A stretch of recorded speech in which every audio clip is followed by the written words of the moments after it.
Only child থেকে রাতারাতি joint family join করা, সব কাজিনসদের নাম মনে রাখাটাই তো। চল চল, সবাই এসে গেছে। এত বড় স্টার্টআপের ফাউন্ডারের সাথে বিয়ে হলে অর্ধেক সময় তো ওই ভিডিও কলেই কেটে যাবে। নতুন ঘরবাড়ি, নতুন ফ্যামিলি, নতুন নিয়ম কানুন। বিয়ের পর অনেক কিছু পাল্টে যায়, কিন্তু শুধু আমার জন্য কেন? অনুরাধা, জয়, শুভ্র আর ডাকনা এই যে নিজের স্টার্টআপ নিয়ে এত বিজি থাকে, বিয়ের পরে কতটা টাইম বার করতে পারবে জানি না। ভাগ্য ভালো, বিয়ের জন্য টাইম বার করতে পেরেছে। করতে হয়েছে। নতুন জীবন শুরু করার দায়িত্ব কিছুটা আমার, কিছুটা আমাদের। ঐতিহ্যকে ধরে চলি, নতুন গল্প লিখে চলি। আমরা রিভার কোণে, আমরা বাংলার ঐশানী। किसी भी तरह के इंश्योरेंस के लिए आप किशन कुमार अग्रवाल को 9831278158 पर कॉल कर सकते हैं। 24/7 ताजा समाचार के पाठकों के लिए मेरी तरफ से हार्दिक शुभकामनाएं। 24/7 ताजा समाचार समस्त दर्शक के জানাচ্ছি আন্তরিক শুভেচ্ছা।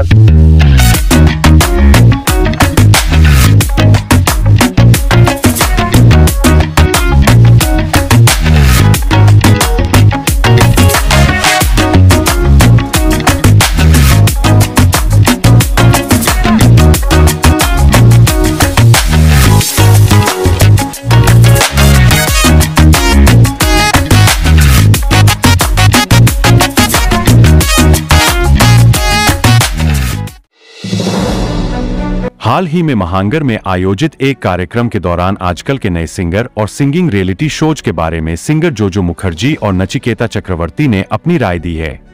तो आइए सुनते हैं किसने क्या कहा।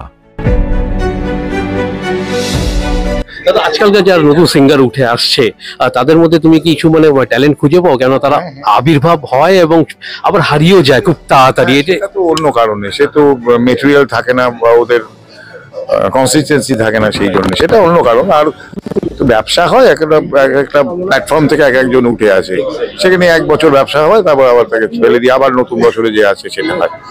তো এর সাথে শিল্পের কোনো সম্পর্ক নেই, এটা ব্যবসা একটা চলে। কিন্তু প্রচুর গাইয়ে আছে যারা ভালো দুরন্ত গাইছে, প্রচুর।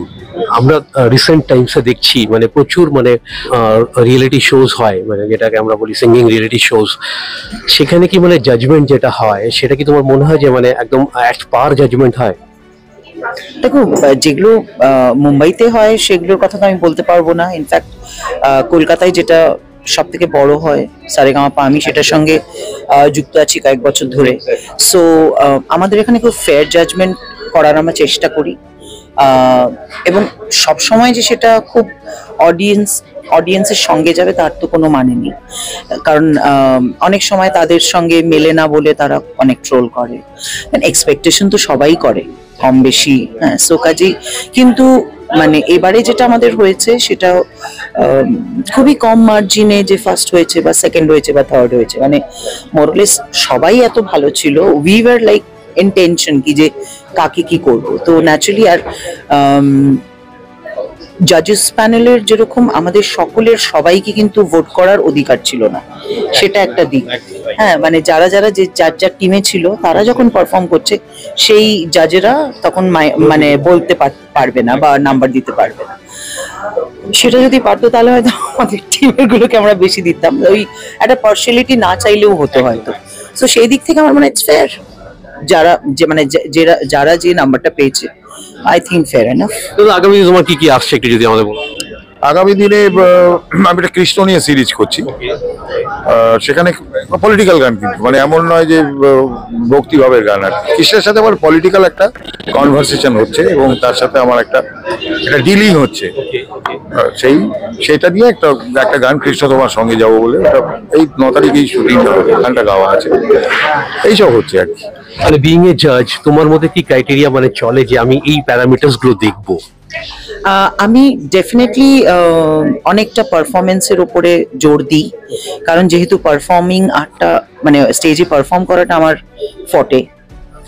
কারণ গান সুরে হচ্ছে কি সুরে হচ্ছে না সেটা দেখার তো লোক অনেক আছে, বাট একটা গান আমি যখন প্রেজেন্ট করছি, how I am catering with my like audience, আমি কিরম ভাবে আমার অডিয়েন্সকে মোল্ড করতে পারছি বা আমার নিজের প্রেজেন্টেশনে কতটা স্মার্টনেস আছে, আমি সেইগুলোর দিকে লক্ষ্য করি। এবং আমি সেই দিক থেকে আমাদের যারা পার্টিসিপেন্ট তারা যখন যখন যাদের হেল্প চেয়েছে তখন তাদেরকে করার চেষ্টা করেছি। কতটা তারা অ্যাডপ্ট করতে পেরেছে না পেরেছে সেটা তো ভবিষ্যতে বলবে। যারা তোমার ফলোয়ার্স এই মুহূর্তে তোমাকে দেখছে তাদের উদ্দেশ্যে তুমি কি বলবে? ভালো থাকো, সৎ থাকো, আর গুজব শুনো না। আগামী দিনে তোমার কি কি প্রজেক্ট আসছে দিদি? আমার একটা দুটো গান রিলিজ হবে, নতুন গান, সেগুলোর নেক্সট উইকেই রেকর্ডিং, নতুন গান রেকর্ডিং আছে। তো হয়তো পয়লা বৈশাখ এবং পুজোর আগে একটা রিলিজ হবে। আর এছাড়া একটা দুটো ছবির গান আসার কথা আছে। Let's see. Let's hope for the best. Thank you. Bureau report 24x7 ताजा समाचार। Exclusive jewellery collection DTC London द्वारा best showroom award winner RR Agarwal jewellers, Kolkata Jaipur के बाद अब रौरकेला में भी RR अग्रवाल ज्वेलर्स, रिश्ता भरोसे का। নমস্কার, আমি ঋতুপর্ণা সেনগুপ্তা। 24/7 তাজা সমাচারের জন্য রইল আমার অনেক অনেক শুভেচ্ছা, ভালোবাসা। All the best.